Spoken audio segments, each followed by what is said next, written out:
Good evening from Grand Valley Farm, July 17th, 2025, and around 7:30, and this goat's crying for his mama. Anyway, his mother's over there being milked, or at least it was milking her. What a big baby. Charlie and Haley got the young chickens, and they had escaped during transport. They got them gathered. I got my grandson Cecil, and we're waiting for his parents. They are putting the chickens in the chicken coop with the older chickens.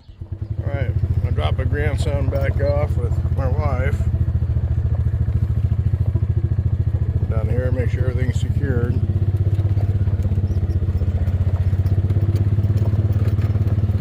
Well, it's been a great day. Got all those wood chips moved into the garden.